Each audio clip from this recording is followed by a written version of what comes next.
This is the weekend edition of iFiber One News, where we present some of the top stories from this week and your weekend weather forecast. I'm Bethany Jenks. Stay tuned for the weekend edition of iFiber One News. From the iFiber One HD studio here in the heart of the Columbia Basin, this is iFiber One News, your number one source for local news, sports headlines, and our very own Weather Center forecast covering the entire Columbia Basin. This is iFiber One News, and it starts now.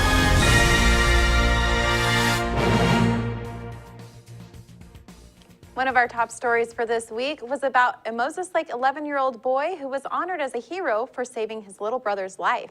Reporter Jeff Chu has the story. Grant County's Multi-Agency Communications Center honored an 11-year-old boy who saved his choking little brother's life when he called Emergency 911 and reported it to a dispatcher. The staff at MAC Dispatch gave Jorge Barcenas, a fifth grader at Longview Elementary School, a medal, gifts, and a certificate in gratitude, honoring him as a 911 hero for saving the toddler. Jorge was happy to accept the honor, acknowledging with a laugh that he thought he was a hero too, but at the time he was scared. Yeah, I was freaked out. Mostly I get freaked out because he's mostly the one that gets choked and lying and everything. And when I did, my mom told me to get calm and everything, and then I got calm and I just called.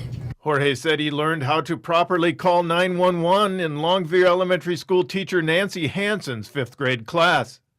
Jorge and his family visited MAC's dispatch headquarters in North Moses Lake on Friday to attend the ceremony.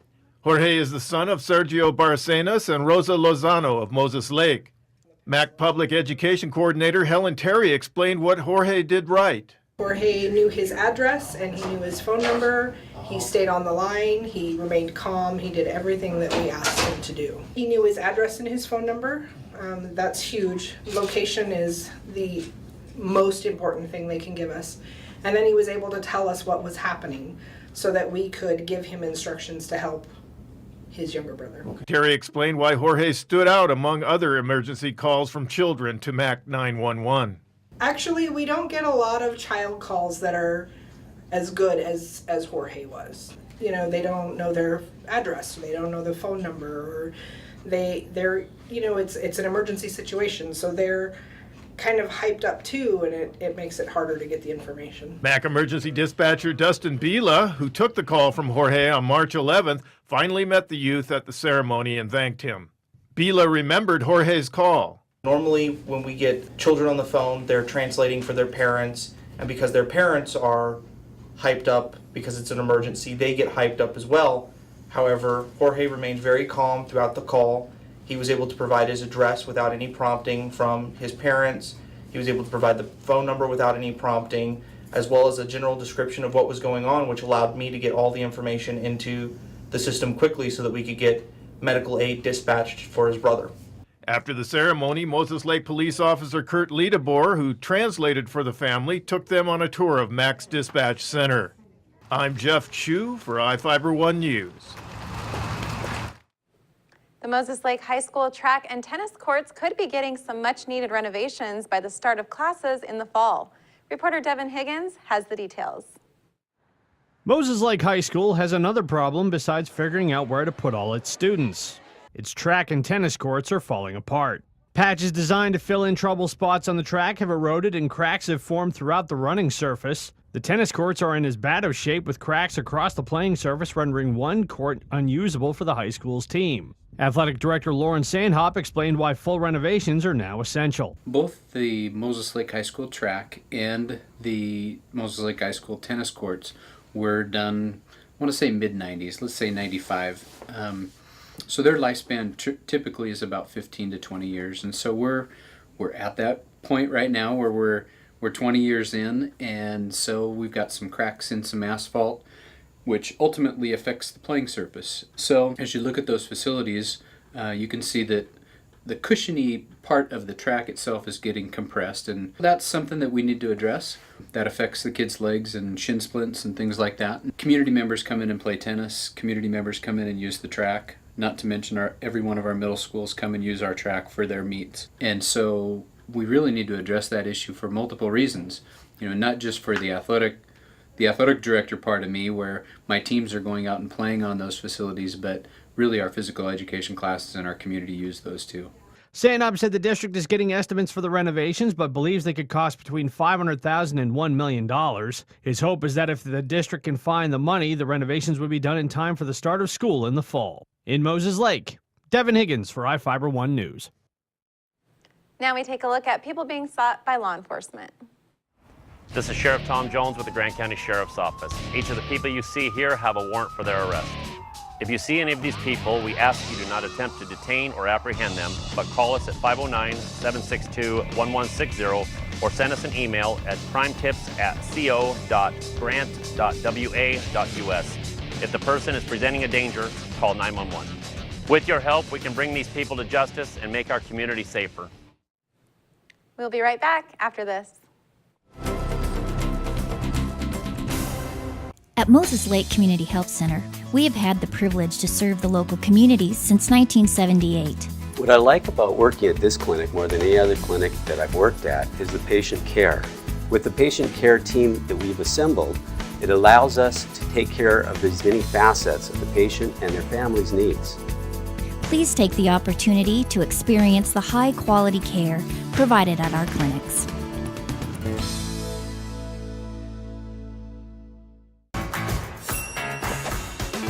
When you find out about the DQ $5 lunch, all this food for only $5, you gotta tell people about it.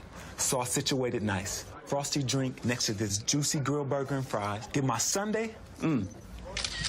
I just dropped a $5 lunchogram on all my friends. Get ready for a little $5 envy. Michael, we like your style. The $5 lunch. Entree, fries, drink, plus a sundae. Only at your DQ. This is fan food, not fast food. And hi everybody, hopefully you enjoyed your Friday as we slide into our holiday weekend. Cold front is sliding on across, but it is not going to affect us too badly, I'll tell you in a second. But the headlines are, of course, wishing everybody a happy Easter weekend. Chilly mornings though for the weekend. So you have some church services on Sunday morning, could be a little chilly for you. Great looking Easter day though. Easter night, a little instability coming our way to start the work week. The showers to start the work week, but then, oh man, does mid to late week next week look really nice. Well, taking a look right now, we're looking at high today 61, morning low 33, and you can't get really that much closer. 60 and 36 are the seasonal levels. The record 73 degrees. Wish we got there, huh? That was what we were at most of the last couple of weeks. We were above normal. 60 to 35, the extremes in Moses Lake. So after a little chilly weekend, we will be seeing more seasonal temperatures towards the middle to latter portion of the work week coming our way. 58 right now, a nice start to your Friday evening. Partly cloudy skies, and again, we have some showers in the mountains, even some higher elevation snow, so you have some travel plans moving west this evening. Take your time, it might be a little slippery in some areas. The moisture, however, here's the front, by the way. I think it shows very nicely. And we're in the current time frame, but you see how as it moves across the Cascades, we're getting that shadow effect, that westerly wind, that downslope wind dries things out pretty quickly here in the basin. Might be a lingering sprinkle, especially on the outlying areas of the basin, but generally we're looking pretty dry here.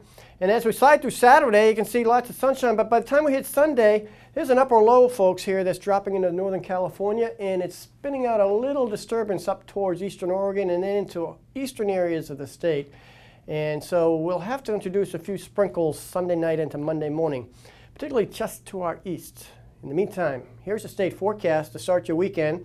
Again, things are a little unsettled the closer you get to the coastline. Again, that main storm center is well offshore to the southwest of us. So we're far from that, so we're looking pretty nice and dandy all the way up into the inland northwest. Plenty of sunshine. Temperature is pretty seasonal as well. Let me get out of your way for you, and you can enjoy your Saturday. Upper 50s to near 60. And again, 60 is about normal for this time of the year. Morning temperatures, that's the story, folks. A little chilly to start your weekend mornings. But we do moderate a bit as we slide in Monday because we see clouds increasing overnight Sunday and Monday. That's Mother Nature's own little blanket. Happy Easter, everybody.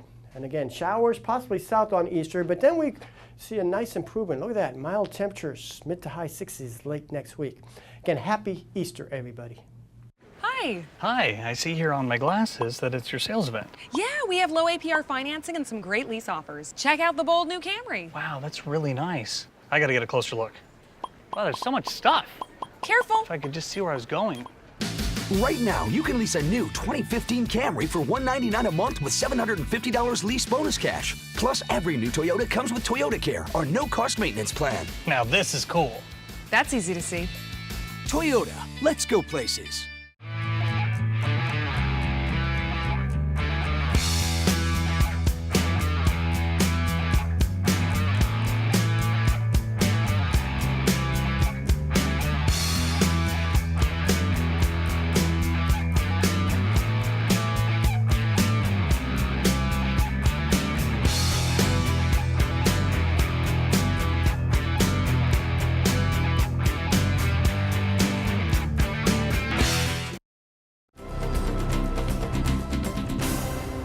Big Ben hosted Walla Walla in NWAC East Conference action.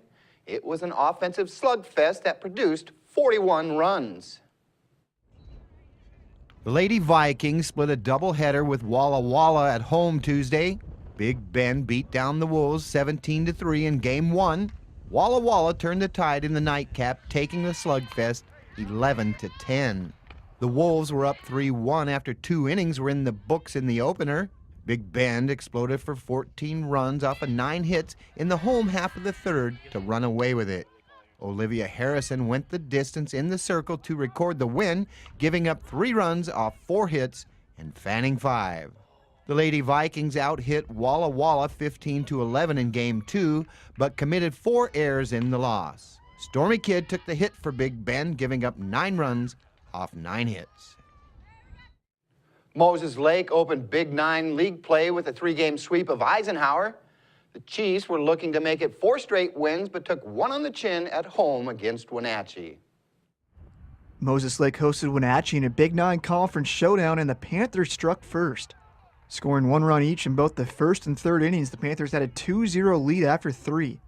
Moses Lake couldn't get the offense rolling, but strong defensive plays kept them in the game. Check out this tag by Moses Lake third baseman Anthony Longmire. Moses Lake starting pitcher Hunter Boyd went 4 innings with 5 strikeouts, but the Panthers scored 2 more in the 5th and 1 more in the 6th to take the game 5-1. Wenatchee winning pitcher Brandon Graves went 6 innings with 5 strikeouts, recording 18 first pitch strikes. Dalton Horam knocked in 3 RBIs for the Panthers. Spencer Vea had 2 hits for Moses Lake. The Chiefs will get a chance at revenge when they face the Panthers in Wenatchee this Friday. For Fiber One News, Sean Wells. Ephrata baseball is on a heater, having run off 3 straight wins and outscoring opponents 51-1. The team faces a tough test Saturday when they host a twin bill with defending state champ Ellensburg. One Tiger looking to have a solid outing against the Bulldogs is senior first baseman Josh Kallstrom. Reporter Sean Wells was able to catch up with Josh at the ballpark. Josh Kallstrom is a senior on the Ephrata baseball team. He plays first base and puts up big offensive numbers at the plate. After making the playoffs last year, Josh expects to make it back, but he knows it's tough competition in the CWAC. As Sela is a really good team. Also Ellensburg have a great team. Last year we split with East Valley, so there'll be another tough competition. Ephrata lost some valuable players from last year's playoff team, but Josh expects big things from this year's senior class. Justin DeHogue definitely be one to keep an eye out. Myself, I'm also, been with the team for a few years now, and also John Schmidt. Didn't play the team last year, but he's done well so far. Josh has decided to continue playing baseball next year at Big Bend Community College. He likes that it'll be close to home and has a good vibe with the Big Bend coaching staff. A teammate of mine who's going there currently just asked me if I was interested in going there, so I contacted the coach, talked to him, and just seemed like a really good program, so decided to go there. For Fiber One News, Sean Wells. We'll be right back after this.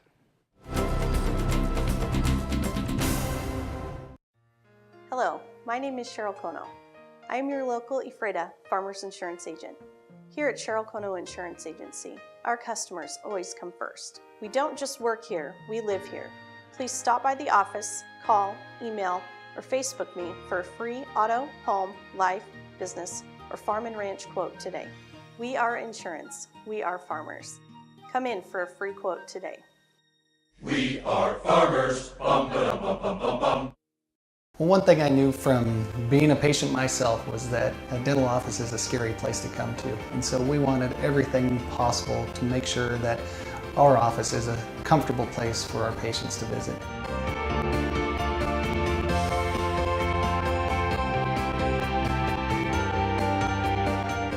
The patients that I have, my clients, have made me a part of this community, and we want to give back in every way possible.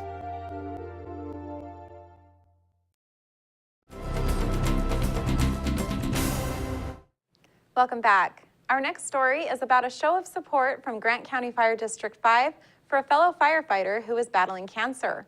Reporter Jeff Chu has the story. More than 30 firefighters around Grant County Fire District 5 are showing their love and support for longtime District 5 firefighter and emergency medical technician Jim Thorne, who is battling cancer.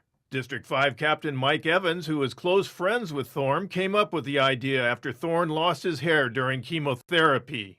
It's one of the things where he's given so much to the community and to us, and so trying to come up with a way to show him that he's not alone in this. And Jim, of course, as everybody knows, going through chemo, you start to lose your hair, and so it was just one way of us to show him that he's not alone in this, and so we all decided to shave our heads. We sent a page out on our firefighter response system that we utilize, and so then an hour before drill, we just started having people showing up, and we actually had a couple clippers sitting out, a couple chairs, and people just started lining right up. It was pretty impressive, the support that everybody was showing. To Evans, it was the right thing to do. He has known Thorne since 1996. He's a very dedicated firefighter. He cares a lot about his community. He cares a lot about his brothers and sisters, meaning as in the fire service. He gives a lot back to the community. He works as an RN, and he gives a lot of time as a volunteer, as a captain volunteer. He helps me out quite a bit with the Explorer program, and so he does quite a bit for us. April Grand George, Administrative Secretary and Firefighter EMT with the district, described Thorne as a selfless person who always looks out for others. Jim is just an all-around great guy. There's nothing you can't ask him that he wouldn't do for you. I don't know how many times he's helped me out with the EMT class. He's helped me here at the station just to do whatever is needed. Jim has been recognized multiple times. He's gotten the Chiefs Award. He's got Firefighter of the Year. He also has received those like 3 times at least. As a firefighter, Evans calls Thorne a brother. That means that we are there for each other through the good and through the bad. Evans described the extent of Thorne's dedication as a firefighter for District 5. A week and a half after he had one of his surgeries related to this illness, he ended up responding to a fire, and it was amazing that here's a guy that is ill, but yet he is still showing his dedication. Grand George said the fire district's support extends to Thorne's family as well. His family has given so much of Jim and allowed us to have Jim as part of our lives that they deserve the support also. Grand George said other fire services around Grant County have called to ask how they can help and support Thorne. They include Moses Lake and Ephrata Fire Departments and District 13. Grand George says she plans to shave her head again. Our annual dinner's coming up, and there's a group of us that are wanting to reshave it again so that when he's here, he doesn't have to feel like he's the only one. I'm Jeff Chu for iFiber1 News. We'll be right back. Have you been to iFiber1.com? The most up-to-date news in the Columbia Basin is just one click away. With news, sports, and weather, you can stay in the know with what's going on in your community. Read your news on the go by visiting iFiber1.com on your tablet or even your phone. Follow us on Facebook for quick updates and discuss the news with others in our area. Your #1 news source in the Columbia Basin is iFiber1.com. Check it out today. What's white and yellow and red all over? If you said the local book telephone directory, the one with the purple sunset on the cover, then you're right. In print and online at statewideyp.com, it features up-to-date local maps, community information, and a calendar of events. With a restaurant dining guide with full local menus and a reverse directory, you're sure to find the number you're looking for. It's the best way to get the information you need. Pick up a copy of the local book today or visit statewideyp.com.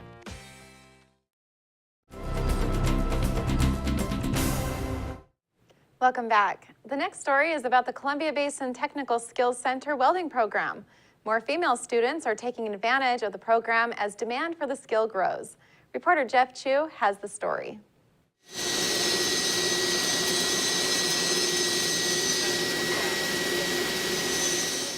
Growing demand for welders has high school-age girls learning the specialty trade at the Columbia Basin Technical Skills Center in Moses Lake. Just ask CB Tech Advanced Manufacturing teacher Dave Oliver. I watch out at the college, more and more girls are coming into the trade. More and more girls are being interested in welding in itself. Oliver says combining art and welding has attracted students to the trade, including girls. It's good to start them off with an art class because that is something that can draw in really well. So I think there is a trend, but I think it's something that we've built because we've been introducing students into art and then getting them excited in welding and then showing them that there's a trade out there that's really needed right now. Robin McAfee, a senior at Moses Lake High School, shared what attracted her to Oliver's welding class. It's fun. It takes a lot of hand-eye coordination. It's kind of like being competitive with yourself, trying to get a better bead, trying to better yourself in it. And you're gonna make a lot of cool things. McAfee hopes to learn more in welding and look at job prospects in Moses Lake and around the state. I want to become a welder in the future, so I'm actually applying to Perry Tech in Yakima. McAfee's senior project at Moses Lake High School was metal arts. Marissa Makis, a Moses Lake High School sophomore, has also created art through welding, even earning a Best in Show for a flower she entered at the Grant County Fair. She hopes to earn extra money as a welder to work her way through college. She's already repairing household items. My mom, she'll bring stuff in that are like metal broken around the house and just be like, hey, can you fix this? And then I would have to fix it. Oliver, who has 18 students in his existing class, 4 of them girls, shared examples of artwork some of the girls have created using their newfound welding skills. Oliver explained the demand for welders around the state. I've seen a really big demand for welders in not just Genie, but there's several fabrication shops in Moses Lake. They're always in the hunt for good workers. And really, in talking to them, it's on time every day with a positive attitude. A lot of places will teach them what they want to teach them, but it's the willingness to work with molten metal that girls are starting to show a liking to, I think. Oliver said there's a reason why he believes women can be better welders. I really think girls make better cutters and welders because they're more patient. So when they start to see that and they start to see what they can do, they're willing to take up that trade. I'm Jeff Chu for iFiber One News. Rounding out this week's news coverage is a story about the 31st annual Moses Lake High School Skills USA Indoor Car Show that supports automotive technology students competing in an upcoming state competition. Reporter Jeff Chu has the details. It started 31 years ago with about 10 classic cars. Saturday's annual Moses Lake High School Skills USA Indoor Car Show exhibited 55 souped-up Hot Wheels and antique vehicles. Some of the machines on wheels came in unique designs. The event takes place at Big Bend Community College's 3300 building and draws a crowd to raise money so Moses Lake High School students can attend the Skills USA 3-day event in April in Tacoma. The Moses Lake Automotive Technology students will compete with about 3,000 others at the statewide event. They will compete by working on small engines, taking tests, identifying tools, even installing chains on chainsaws and stringing weed whackers. The event raised more than $3,000 for the students. The cars roll in from around the Northwest, but most were from the Grant County area. I'm Jeff Chu for iFiber One News. That wraps up our weekend edition. iFiber One News will be back on Monday at 5 p.m. with the latest news from around the Columbia Basin. Thank you for watching.